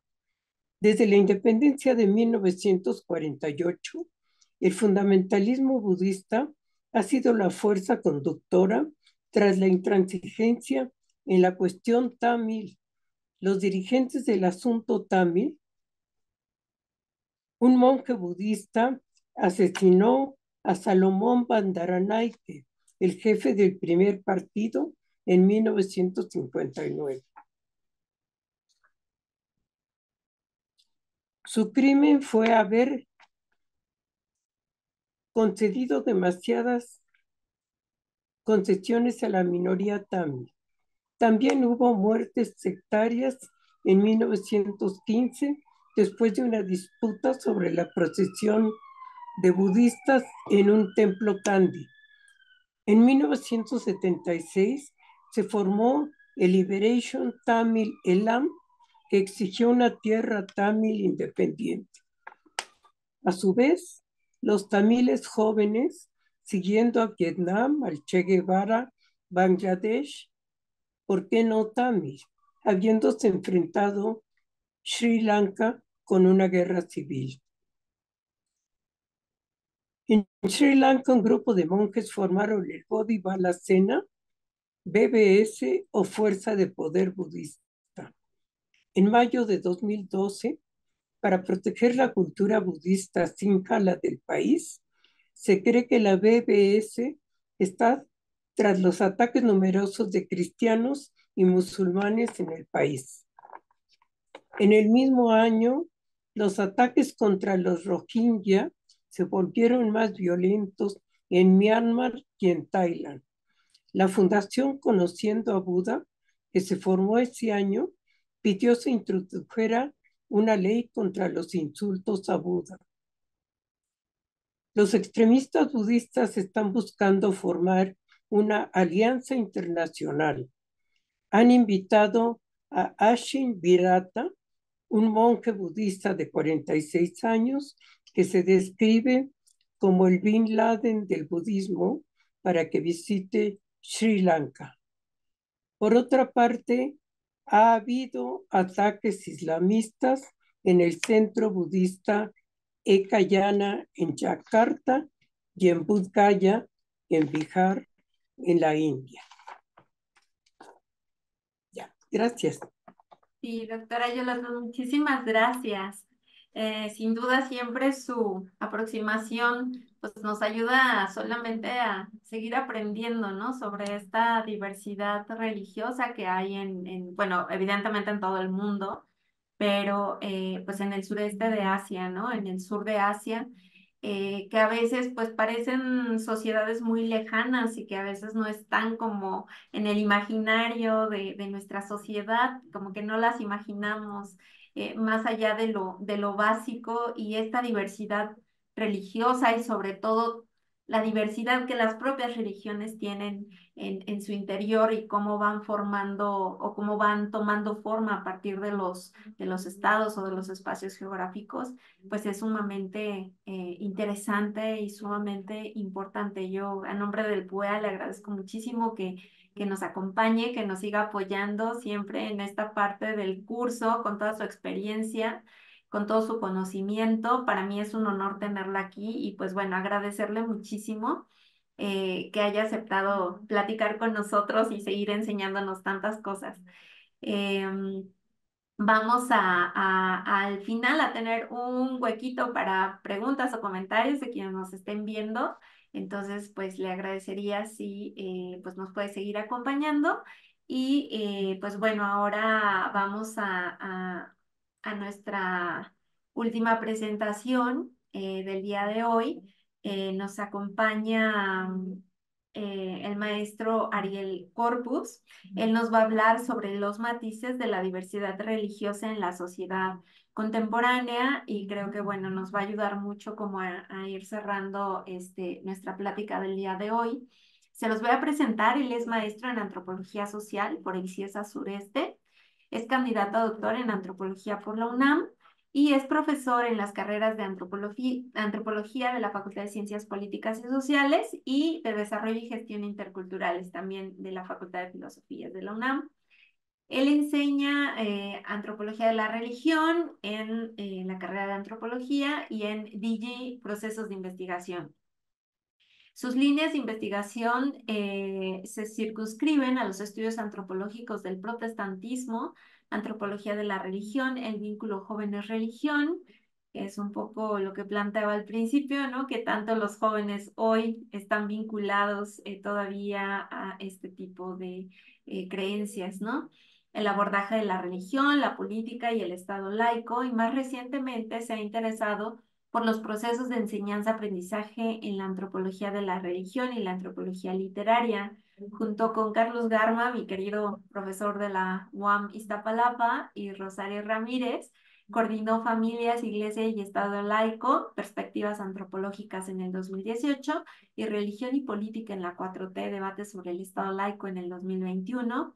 Es autor de Restricción y Conciliación en la narrativa de la laicidad mexicana, aproximación crítica a su operacionalización. Jóvenes evangélicos y sus procesos de movilidad religiosa en México, un abordaje desde lo cuantitativo y su correlato cualitativo, del 22, identificación religiosa en jóvenes mexicanos, relatos para comprender la autopercepción del creer, del 2022, secularización y laicidad en la 4T, escenarios y su complejidad, del 2021. Junto con estudiantes de la Facultad de Ciencias Políticas y Sociales, lleva a cabo el seminario de Antropología de la Religión. Pues Ariel, muchísimas gracias también a nombre del Programa Universitario de Estudios sobre Asia y África. Muchísimas gracias por aceptar nuestra invitación, por acompañarnos con estas dos grandes ponentes y te cedo la palabra. Tenemos 30 minutitos para que nos dé tiempo al final un poco de intercambiar ideas con quienes nos están escuchando. Adelante, Ariel. Muchas gracias, Nayeli. No, al contrario, muchas gracias por la invitación al Programa Universitario de Estudios de Asia y África. Y pues, desde luego, escuchando pues las participaciones de la doctora Maldonado, de la doctora González, pues uno aprende mucho y se enriquece también de estos temas que se están desarrollando desde perspectivas que quizá no son tan conocidas en ámbitos históricos, antropológicos, ¿no? Yo, como parte del desarrollo del estudio antropológico, voy a presentar un tema un tanto más cercano, un tanto más de los abordajes donde los analizo, que es el caso mexicano, y desde luego desde una perspectiva más antropológica en ese sentido, ¿no? Y justamente tomé una parte o mejor dicho, relaboré parte de un trabajo que tengo por ahí muy chiquito y traté de darle un sentido un poco más amplio, ¿no? Habrá que empezar, le puse los matices de la diversidad religiosa en la sociedad contemporánea, desde luego pensando en el caso mexicano, ¿no? Desde la década de los 50 del pasado siglo, en México se ha observado un proceso de diversidad religiosa que se hace muy evidente en la gradual disminución de la población que se adscribe a la religión católica y desde luego el crecimiento de minorías religiosas e incluso de aquella religión o de aquella población que se denomina sin religión. Desde 1950 al 2010, esta población, la católica en particular, ha pasado de un 98% a casi el 82%. Y la población con una religión distinta aumentó casi de un 2% al 8%. A su vez que también se ha habido un aumento en el grupo poblacional que no se identifique con alguna religión, quien ha transitado de un cerca de 2% a casi 4.5%, ¿no? Ahora bien, para el censo del 2010, perdón, del 2020, justamente esta población, en 2020, perdón, el censo corroboró la dinámica del cambio religioso, ¿no? Una dinámica en la cual va pasando también gradualmente una población católica del 82% a casi 77% y de los grupos evangélicos que aumentaron de 7.5 a casi 11%. Desde luego con la inclusión de algunos grupos a su interior, la inclusión de grupos que no estaban considerados en el censo anterior, ¿no? Desde luego, por su parte, también los creyentes que no tienen una religión pasaron de 4.7 casi a 8.1, ¿no? No obstante, al interior de los grupos religiosos hay distintas dinámicas. El caso que yo he estudiado más el de los grupos evangélicos, donde hay una mayor presencia de población longeva al interior de estas comunidades institucionalizadas. Es decir, aquellas iglesias evangélicas que tienen larga presencia en suelo mexicano se están poblando cada vez de una mayor gente en edades adultas, ¿no? Y donde también la participación de algunas comunidades o de algunos grupos poblacionales de jóvenes que he podido trabajar van teniendo menos peso en tales comunidades, escapando hacia grupos un tanto más laxos o hacia categorías como pueden ser sin adscripción religiosa y desde luego sin religión. No obstante, si bien los porcentajes revelan un gradual cambio en las preferencias religiosas, estas formas de religiosidad que han desafiado el monopolio católico vienen desde luego de parte o vienen de procesos históricos que devienen al menos desde el siglo XIX y que ha coadyuvado a la conformación de un campo actualmente religioso, plural, dinámico y sobre todo con matices que lo van a enriquecer. Tal pluralidad de matices se puede observar en diversas esferas en que las organizaciones religiosas tejen o tienen intereses y la relación, por ejemplo, con la incidencia pública. Se observa en el ámbito de lo político cuando se trata de defender los valores, donde algunos grupos conservadores, tradicionalmente los católicos de ultraderecha, se han aliado en un ecumenismo con otro tipo de grupos religiosos, principalmente evangélicos, también de algún corte conservador. O bien en el ámbito partidista, con la emergencia de algunos partidos con trasfondos confesionales, como lo pudo hacer el propio Partido Encuentro Social. En este rubro hay una cierta preocupación, desde luego, por la participación de sectores religiosos en la arena pública, pues es conocido la articulación de tendencias conservadoras con un interés de incidir públicamente y la idea de construir, desde luego, políticas conservadoras, como caso reciente, lo sabemos, quien deseaba ser candidato independiente, Eduardo Verástegui, que a pesar de promoverse, pues no logró, o pasó, mejor dicho, sin pena ni gloria. Pero las derechas no son los únicos espacios donde lo religioso ha tenido su inclusión. Desde luego, determinados actores religiosos ponderan la defensa del Estado laico, como lo ha hecho la Luz del Mundo, pese a los problemas con los liderazgos internos, ¿no? Aquí cabe señalar que hay que, incluso al interior de la propia iglesia, como una iglesia con un carácter bastante jerárquico, pues hay distintos matices y que no todos los creyentes obedecen ciegamente los liderazgos. O bien, si el ejemplo anterior remite a una posición más de centro, también hay vínculos de lo religioso con la incidencia social y política, no necesariamente partidista, como pueden ser los movimientos articulados a la teología de la liberación y, desde luego, progresistas o teologías progresistas como las teologías feministas, la teología queer. Con movimientos sociales articulados a movimientos sociales en defensa de la tierra, del agua, búsqueda de desaparecidos, acompañamiento a mujeres buscadoras, etc. Hay que señalar que tales vínculos entre la religión y la política tienen un correlato institucional, es decir, se encuentran usualmente a razón de que comparten formas de institucionalidad que les permiten tener valores en común. Ello ya ha sido motivo de análisis, no solo en el modo en que encuentran cabida en sus modos conservadores, sino también en la incidencia por una construcción utópica por los caminos de la liberación y luchas frente al sistema. Tales formas en que se presenta este fenómeno no son ajenos al mundo moderno, ni tampoco a los procesos de la modernización, ni tampoco restringidos al ámbito de lo privado, como se ponderaron en las teorías de la secularización, mismas que indicaban que lo religioso quedaría relegado al ámbito íntimo y al personal. Por lo contrario, lo religioso nunca ha dejado de ser ajeno a este proyecto, ha estado con la propia modernidad, aludiendo al título justamente de este panel, y en ocasiones impulsando este mismo proyecto. Pero lo religioso no solo se queda en estos planos políticos, partidistas, de incidencia social, también se ha observado en la emergencia de formas de religiosidad que se sitúan al margen de las instituciones. Es conocido y cada vez es más visible una serie de devociones de carácter marginal, quizá autónomos o autónomas de las iglesias, situadas en la periferia y que se presentan como verdaderos caleidoscopios de lo religioso.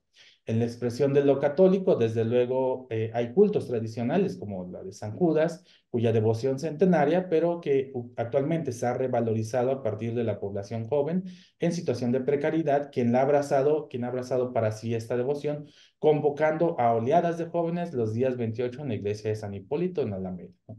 Estas caravanas han abarrotado, uno lo observa claramente, y están envueltas no solamente por el dato etario, sino que también esta forma de religiosidad, hay elementos que son centrales para su realización, ¿no? El cuerpo, el vestir, incluso el aroma a la propia mota, el propio resistol, todo esto es parte de esta devoción. Además de San Judas, por ejemplo, también se encuentran otros como Jesús Malverde, una figura que en lo personal se me hace sumamente interesante y del cual he presentado ya una reflexión en otros espacios relativo a los corridos. En estos, Malverde se presenta como un Robin Hood, como un antisistema, alguien que brinda el favor a los necesitados. Señalando algunas vetas de su análisis, se ha abordado desde lo literario, se ha abordado desde también la música, desde luego, y se ha abordado desde el ámbito más, incluso hasta, bueno, de la propia ritualidad, de la propia devoción, ¿no? En el caso de la música, pues hay grandes representantes quienes han dedicado corridos y que lo hacen una expresión de lo religioso muy presente en el mundo contemporáneo. La banda MS, que seguro muchos de quienes escuchan la ubican, los Cardenales de Nuevo León también seguramente lo ubicarán, y desde luego el gran ídolo de muchos y de muchas multitudes, el propio Chalino Sánchez. En ese sentido, lo religioso se mezcla con lo contemporáneo, con las letras, con la música, con esas industrias culturales. No menos importante, pero quizá a mi parecer, desde luego, muy tendencioso es que desde luego las asociaciones con el narcotráfico están muy presentes, lo que puede ser un problema porque lleva a pensar que tales devociones como se piensan como religiosidades negativas, pero que por supuesto para su análisis habrá que alejarse de estas visiones. Quizá con más influencia, en el último punto señalado, es la devoción de la Santa Muerte. Más allá de ser una devoción que acapara lo mediático por las implicaciones y que los medios de comunicación y que uno que otro académico insiste en asociarlo con la delincuencia organizada, esta expresión ha ganado más visibilidad y naturalidad, es decir, ha dejado de remitirse a un culto clandestino. Para Adrián Illescas, da cuenta de un fenómeno surgido en la prisión, destacando la cualidad de tales espacios en fragmentación de las tesis de institución total, ponderando la agencia frente a las formas de vigilancia y control. Para acotarlo, tan solo el espacio carcelario, es decir, reducir la expresión al culto y su expresión va a pisarle hacia las urbes.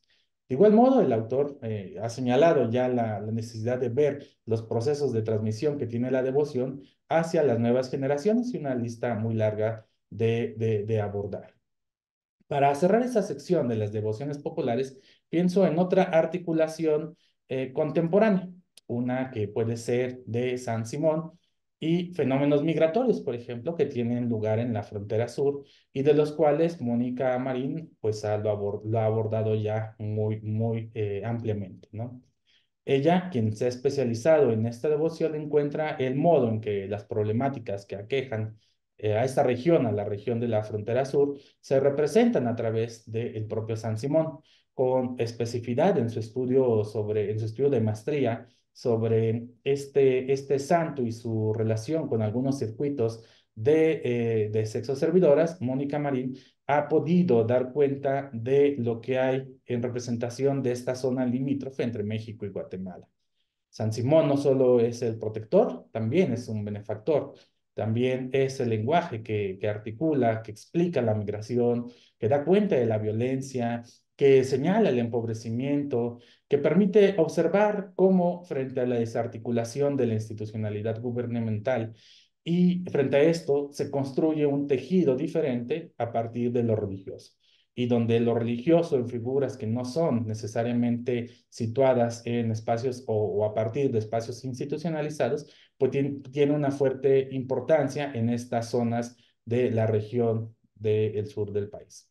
Si nos quedamos en este mismo espacio geográfico, daremos cuenta que lo religioso es importante en la sociedad a razón de un estado lejano, desde luego.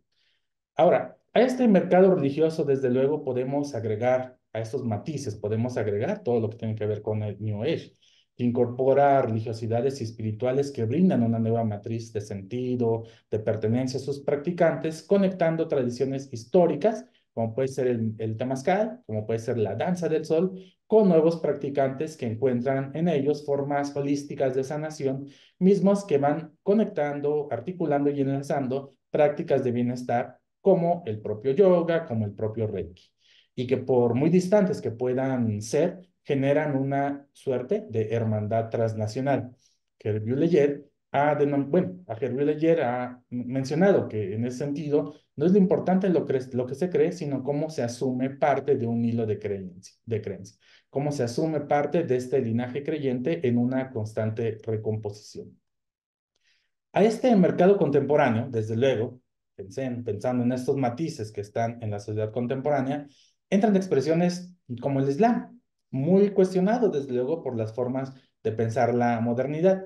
Se le concibe desde algunas aristas como algo que subordina a las mujeres, como algo, desde luego, por las asociaciones de los medios de comunicación, como una religión de guerrilleros, como una organización, una religiosidad o una forma de expresión religiosa articulada solamente a las situaciones negativas. Pero en México, este Islam ha tenido cabida, desde luego, en procesos de conversión en distintas regiones, como ya lo ha trabajado Hatsiri Linares, como lo ha trabajado Arely Medina, como lo ha trabajado Samantha Leiva, como lo ha trabajado muchas investigadoras, sobre todo, y también algunos investigadores, ha tenido cabida en estos procesos de conversión ha tenido también, no solamente por una búsqueda de experimentar o de tener una religiosidad nueva, sino también por cuestiones matrimoniales, ¿no? De igual modo, Samantha Leiva habla de esta articulación entre la etnicidad y justamente el abrazar el Islam, cuando remite a los procesos de, voy a ponerlo entre comillas, chamulización del Islam. Una articulación entre etnicidad y esta religiosidad que ha tenido cabida muy fuertemente en espacios como San Cristóbal de las Casas, Chiapas, y que ha permitido o ha posibilitado la construcción de mezquitas de diversas tradiciones, ¿no?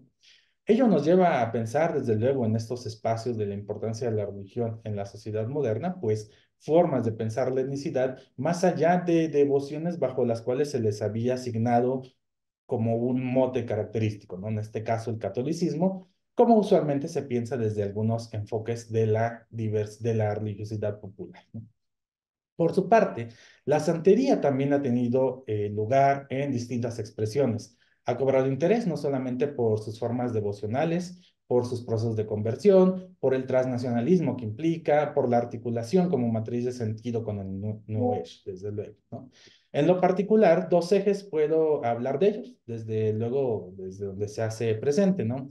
El primero es la visibilidad cada vez más recurrente de lo que se puede denominar como una especie de residuos rituales que se dejan en parques, en jardines, y que de modo que existe una confrontación, se ve desde luego como algo negativo, una confrontación con la administración pública, principalmente el servicio de limpia, y desde luego con la misma población que transita esos espacios, esos jardines públicos, ¿no?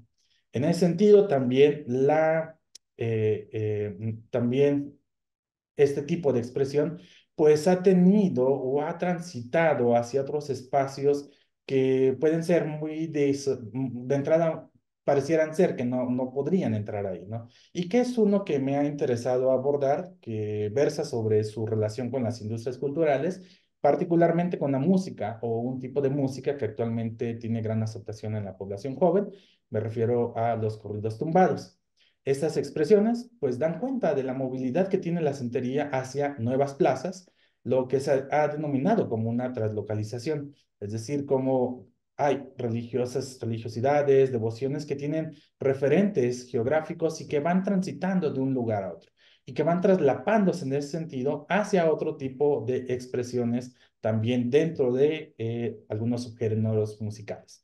Y desde luego, pues en el ámbito juvenil, que es el que más exploro, desde luego existen referencias aquí muy latentes y que ameritan también un análisis, porque pues están presentes en intérpretes como seguramente los jóvenes que nos escucharán los conocerán, como Peso Pluma, como Elvin Orache, como Natanael Cano, como Padrenito Toys y desde luego otro tipo de intérpretes. Ahora bien, la diversidad religiosa por sí sola ya nos brinda matices a modo de crisol y va desenvolviéndose en el mundo contemporáneo. Esto es importante para su análisis, su abordaje en los intersticios de la vida cotidiana, de las ritualidades, en las industrias propiamente culturales y en los procesos de decisión colectiva, ¿no? Podemos agregar otras formas de gradualidad, no solamente está presente en sus formas de diversidad, porque por si fuera poco, estos matices llevan a que la experiencia religiosa se conciba de diferentes maneras según otros factores. La experiencia de lo religioso, su compromiso y otra instancia y otros elementos, por ejemplo, se viven de modo diferente según las propias edades, ¿no? Si bien existen prácticas que puedan tener más o menos similitudes, como las que vemos en la gráfica del Encreer que hizo la red de investigadores del fenómeno religioso, los acercamientos y las formas de establecer una conexión con lo sagrado o de ponderar determinadas acciones rituales y de sentido, pues van cambiando o modificándose o teniendo un sentido diferente también para los sujetos practicantes. Destaco algunas prácticas que me ha interesado abordar sobre los propios sujetos juveniles, ¿no? Dentro de estos hay algunos tipos de fenómenos bajo los cuales los jóvenes articulan nuevos creeres, ¿no? Es evidente que están en en una búsqueda de mayor flexibilidad, de buscar nuevos referentes del creer, de buscar otros referentes de agradecimientos y no solamente a las deidades o algún tipo de deidad institucionalizadas, ¿no? Pienso en dos ejemplos que pueden ser o que pueden resultar importantes para entender la presencia de estas expresiones, ¿no? Uno puede ser el llamado shifting, cuya práctica enlaza a personas jóvenes, principalmente mujeres, a mundos alternos mediante alguna práctica extática y de meditación, como lo ha estudiado Elizabeth Vázquez en la UAM, en la UAM Iztapalapa, junto con el profesor Carlos Garma. Así, este tipo de experiencias pues posibilitan acceder a realidades alternas, escapando de situaciones de violencia, de precarización, existente en el mundo de la vida cotidiana. Como es conocido, pues los trances de posición, como lo explica Felicitas Goodman, están presentes en distintos sistemas de creencia. Y bajo tal perspectiva, lo que observamos aquí es la construcción de un trance practicado por jóvenes con acceso a determinados bienes simbólicos proporcionados por las industrias culturales y que responden en buena medida a las contingencias surgidas a partir de la pandemia, pero que se siguen arrastrando hasta el día de hoy. Otro de estos ejemplos que pueden entrar dentro de las prácticas de los mundos juveniles y acotando o haciendo alusión a estos matices, estas graduaciones, pues ha sido la revalorización del tarot, mismo que ha tenido presencia en los espacios educativos como la propia UNAM, apropiándose de espacios públicos a modo de una economía subalterna. Y para quienes no sepan, en la propia universidad, después de la pandemia y después de las tomas feministas prepandémicas, pues ha surgido un mayor énfasis de la economía de proximidad objetivada en tianguis que tienen lugar en facultades como filosofía y letras, ciencias políticas, arquitectura y otras, ¿no? Y aquí quiero dar este ejemplo con un relato de una de mis alumnas quien recupera esta experiencia. Y dice, cuando volví a comentarle acá que me interesaba una lectura, ella accedió de inmediato. No obstante, los días pasaban sin que hubiéramos logrado concretar la cita. Fue necesario volver a decirle con un sentido de urgencia que realmente me gustaría llevar a cabo esa consulta, puesto que, como le comenté, las situaciones de mi vida personal me estaban rebasando y aunque intentaba mantener todo bajo control a través de las herramientas emocionales diversas, algo me pedía una ayuda más espiritual y seria. Aunque hay una compañera de mi generación que lee las cartas y que muy amablemente me había ofrecido una consulta, quería hacerla con K porque me sentía mucho más en confianza, tanto para hablar de los temas que quería exponer, así como de sus habilidades como tarotista. K estaba por proceder a sacar las cartas. Instintivamente sentí que tenía que canalizar mi energía. No creo ser capaz de describirlo a profundidad, puesto que se trató de una sensación. Me permití cerrar un momento los ojos y respirar hondo. Pensé en concentrar mi energía y estar abierta a lo que viniera. Posteriormente, al entrevistar a M, otra usuaria, comentó que, dice, siempre he tenido una disposición abierta a creer en la magia y en cosas inexplicables. Entonces, nunca me ha sido demasiado ajeno, pero yo creo que de entrada tienes que tener esa disposición para entender el tarot, porque por más que el tarot te diga algo, si tú no le abres a entenderlo, no le vas a entender y vas a decir que son puras mamadas. Yo creo que el tarot es un tipo de conocimiento que por lo menos a mí me da tranquilidad porque le encuentro mucho sentido. Yo creo que sí es mágico porque considero que las cartas por sí solas son cartas, solo son pedazos de papel. O sea, es material, es papel. O sea, tú podrías hacer tus propias cartas incluso. Y si no le das una intención, pues es X. Esas cartas son vehículos o símbolos de energía. Yo sí veo un poco como que están conectados con algo grande. No creo en el Dios cristiano ni en esos dioses tan específicos, pero sí creo que hay una fuerza de vida y una magia y mística a la que no le importamos tanto los seres humanos, pero que está ahí. Y creo que el tarot se comunica con esa cosa como el destino o eso. No sé cómo llamarlo, pero es esa cosa grande que se expresa a través de los signos. Dice. Existe ya un corpus documental amplio que aborda la religiosidad juvenil, misma que da cuenta de estos quiebres generacionales existentes en una misma religión, pues esta se experimenta desde luego en prácticas diversas y como he apuntado hacia una mayor flexibilización en algunas de ellas, ¿no? Es decir, el creer y el practicar interconectando matrices de sentido diferentes. Desde luego que a la par existen siempre los modelos tradicionales como pastorales eclesiales, abordados estudios en socialización religiosa.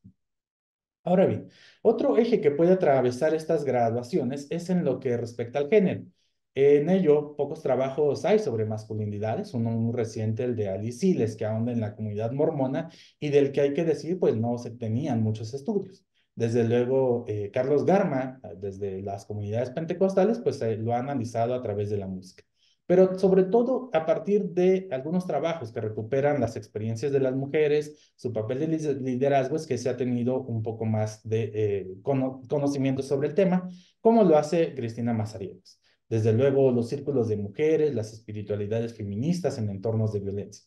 En estos últimos, como indicamos un poco más atrás, el papel de algunas religiones es crucial en el acompañamiento de víctimas, por mencionar, por ejemplo, el colectivo Iglesias por la Paz, que frente a la de violencia propiciado por el gobierno panista de Felipe Calderón, efectuó movilizaciones y caravanas masivas, quizá con menos fuerza mediática, pero con colectivos de mujeres articulados a las teologías, realizan una fuerte incidencia social a favor de los derechos humanos.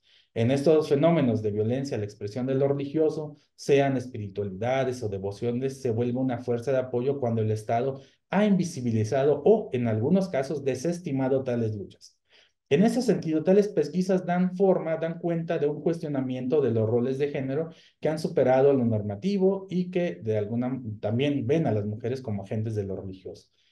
Sumando a estas experiencias, hay que resaltar que no se quedan solo en lo binario, pues también hay formas de expresiones de religiosidad que se amplían hacia las divergencias sexogenéricas, ponderándose como agentes que hacen valer su derecho a creer, ¿no?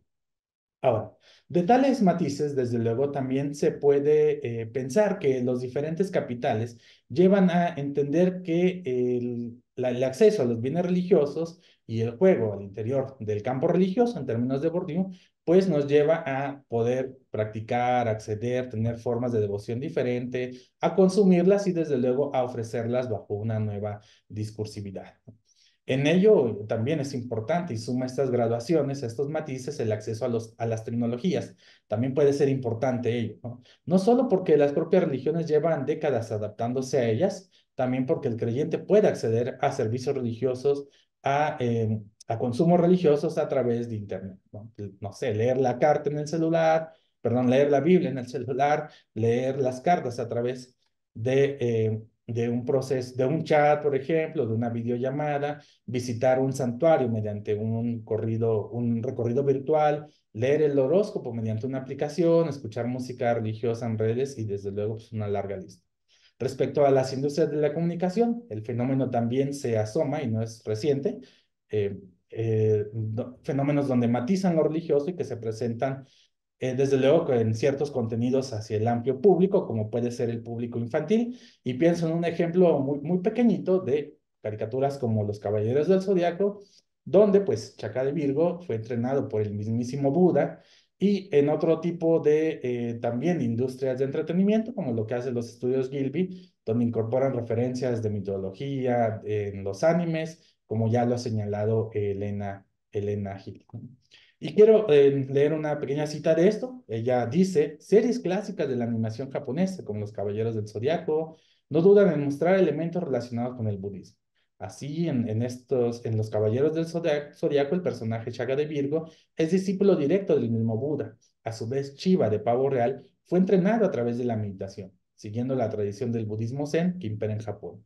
En el caso de Sailor Moon, el personaje guerrero Marte emplea los mudras. De igual forma, apreciamos el empleo de esta técnica en Naruto y en otro tipo de anime, ¿no? Quiero ir finalizando apuntando hacia una última reflexión, sobre todo al tratarse de aquí, el programa que nos auspicia, un programa especializado en estudios de Asia y de África, donde gran parte también del trabajo antropológico ha tomado como referencia a estos continentes, desde luego sumando todas las islas de Oceanía, desde luego, ¿no? Y es importante mencionar que el abordaje de la otredad se constituyó, se formó a partir de tal ejercicio de colonización. Y en el caso de la religión, pues no es desigual.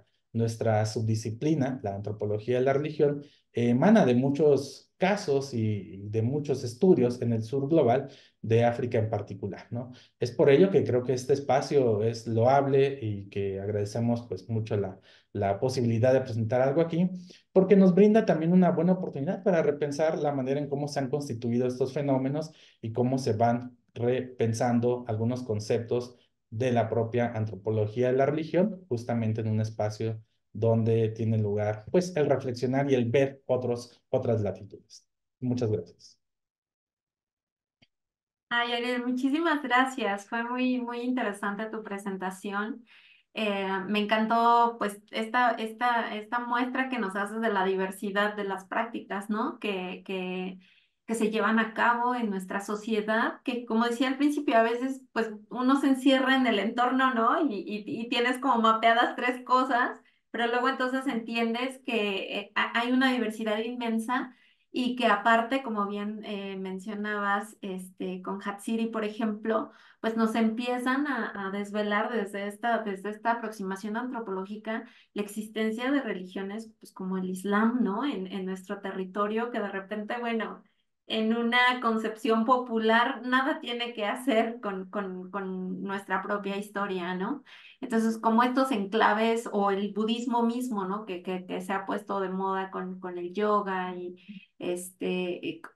cómo los vamos apropiando, cómo los vamos insertando en las dinámicas de nuestra vida y el sentido que le damos, creo que es pues lo más rescatable de todo, o a donde apelamos, ¿no? Poner nuestra atención, ¿por qué? ¿No? El por qué le damos sentido a estas formas de pensamiento religioso que vienen de diferentes partes del mundo, ¿no? Creo que es como el gran aporte de la globalización, ¿no? El poder interconectarnos de una manera mucho más dinámica que antes, pero también de poder visibilizar todos estos fenómenos que en otras circunstancias pues sería muy complejo, ¿no? También me encantó tu ejemplo pues de los jóvenes de nuestra universidad, de la cotidianidad de ellos, ¿no?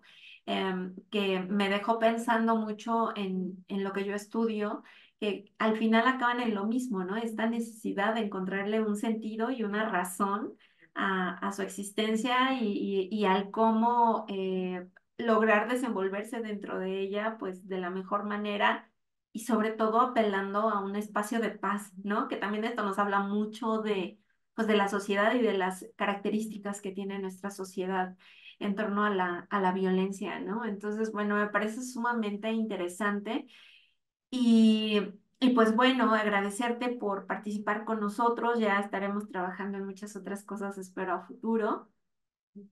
Y pues bueno, para no irnos más del tiempo que tenemos establecido, me gustaría leerles, tanto a la doctora Yolotl como a ti, algunas preguntitas que nos han dejado. La primera va para la doctora Yolotl y la segunda para Ariel. Em, para la doctora Yolotl nos preguntan que a qué se ha debido la corrupción que se ha dado en décadas recientes en el budismo Theravada, a diferencia de otras formas de budismo? Es una pregunta que nos hacen desde Panamá, hablando de la interconexión que nos permite la globalización. Y para Ariel, Felipe Vázquez te dice, gracias Ariel por tu conferencia, me gustaría que comentaras cómo se ha transformado la fe con los medios digitales. Entonces, si quieres, Ariel, primero le damos la palabra a la doctora Yolotl y luego pasamos contigo. Adelante, doctora.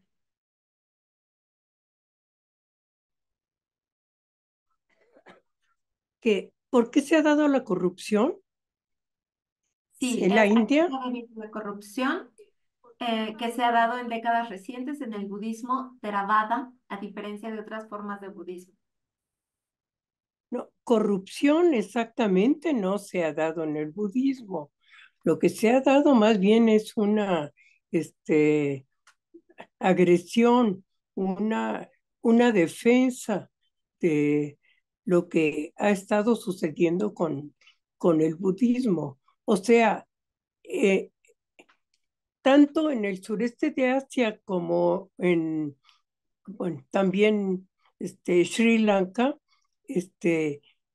eh, son lugares en los que han tenido problemas con otros grupos étnicos. Entonces es precisamente con estos grupos étnicos que han tenido la confrontación. Por ejemplo, en Sri Lanka, pues es este grupo tamil que yo misma me pregunto por qué la mayoría, la mayoría de hablantes de, de Sri Lanka, los sinhaleses, son de un origen completamente diferente. O sea, en la India hay grupos lingüísticos que son indoeuropeos, como nosotros, precisamente, que es el sinjalés. El sinjalés es de origen indoeuropeo y el tamil es un grupo que solamente se habla en la India, aunque son varios grupos lingüísticos. ¿Por qué se dio esta confrontación? Pues la verdad, porque siempre ha habido este tipo de confrontaciones con los grupos lingüísticos y raciales. Entonces, en Sri Lanka específicamente, es bueno, hay varios factores. Aparte de que en, por mucho tiempo fueron soldados que eran contratados para los reyes sinjaleses de Sri Lanka, y entonces fueron grupos tamiles que se iban a establecer en Sri Lanka. Y posteriormente también es porque tras la colonización europea, contrataron gente para que fuera a trabajar a a los campos de té. Entonces, también eran grupos tamiles y ahí fue donde se estableció la confrontación por toda una serie también este, pues de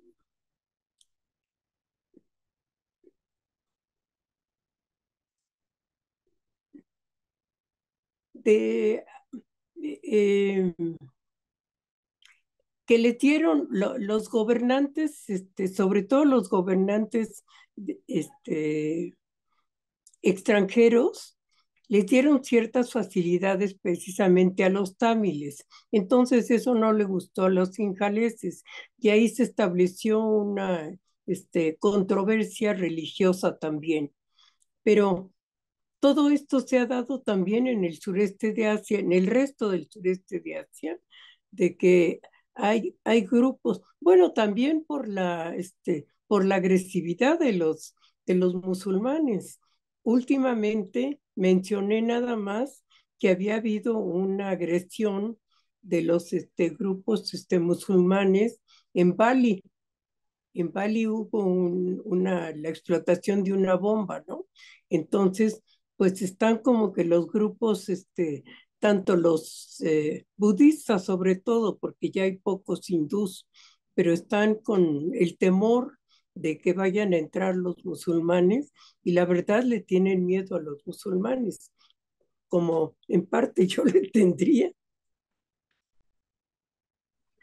Sí, muchas gracias, doctora. Pues es esta diferencia, ¿no? De percibir la vida y percibir la realidad y percibir las prioridades y las actitudes, ¿no? En torno a ciertos espacios o a ciertos fenómenos o a ciertas dinámicas sociales que al final, pues, como humanidad es lo que siempre nos queda de ver, ¿no? La capacidad de dialogar y de encontrar acuerdos sin necesidad Sí, cómo de... se ha ido desarrollando, desgraciadamente, con todos estos grupos fundamentalistas musulmanes que se han ido introduciendo, pero pagan unos por otros porque pues los pobres rohingyas no tenían ninguna culpa y sin embargo la están pagando. Así Así es. es. Muchas gracias, doctora. Ahora, pues bueno, te paso la palabra, Ariel, te vuelvo a leer la pregunta. Bueno, más bien, comentario y pregunta. Gracias por tu conferencia y me gustaría que comentaras cómo se ha transformado la fe con los medios digitales. Adelante, Ariel. Muchas gracias, pues también aprovecho, saludo al profesor Felipe, gran amigo y también un profesor del que hemos aprendido mucho en estos temas, ¿no? Yo creo que hay algo que es esencial en esto, o sea, los medios digitales posibilitan la transacción, es decir, un intercambio, posibilitan también la portabilidad y posibilitan algo que es lo asincrónico, ¿no? Es decir, que puedes acceder a ello de manera permanente y no solo en el momento, ¿no? Y creo que eso es como algo muy, como un punto que yo diría, ¿no? Básicamente.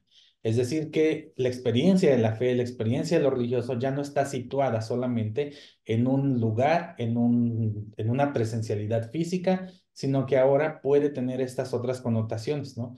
Puedes pensar, ver en tener una experiencia de meditación a través de una comunidad virtual, en una videollamada, donde exista algún guía que esté en otro lugar, en otro país y donde se pueda conformar esta comunidad, ¿no? Por ejemplo, y no tienes necesariamente que estar ahí, ¿no? Estos son como los cambios que pueden suscitarse, ¿no? Desde luego también posibilitan estos sentidos de transacciones, es decir, de un intercambio de bienes, ¿no?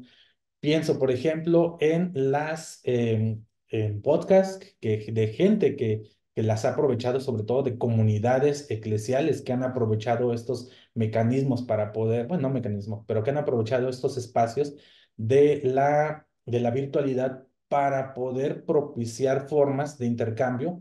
Es decir, yo, no sé, suscríbanse a mi podcast y les leo el tarot, pueden acceder a determinados bienes, etcétera, ¿no? Ahí también está otra experiencia que implica a la par, pues una experiencia también de consumo diverso, sin necesariamente remitirse a una presencialidad, ¿no?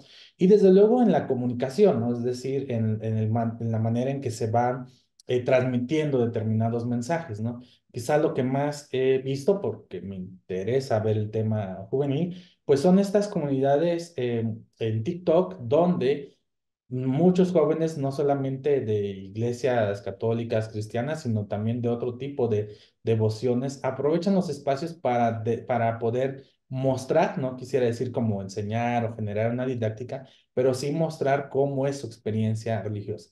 Y justamente algo que menciona Elizabeth Sánchez, quien estudia el fenómeno del shifting, es que su hipótesis es que justamente la pandemia, el encierro de la población joven, lo que propició fue aprovechar este tipo de redes para generar comunidades, ¿no?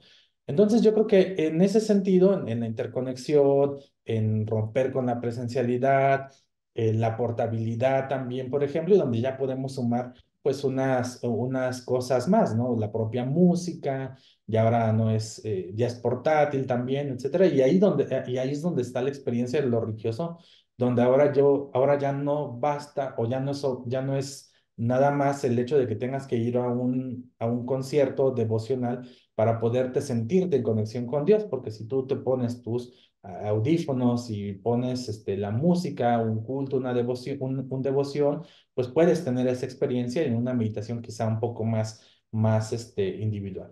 Desde luego, esto también genera estos otros procesos de individualización y remite o quita el sentido de la comunidad, ¿no? Que bueno, pero eso ya es un debate diferente. Fíjate. Sí, muchísimas gracias, Ariel.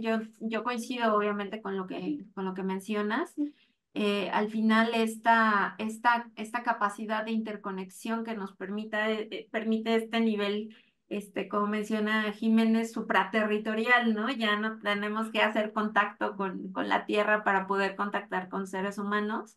Y al final, pues eso también ha dinamizado la promoción y la difusión de este tipo de creencias, ¿no?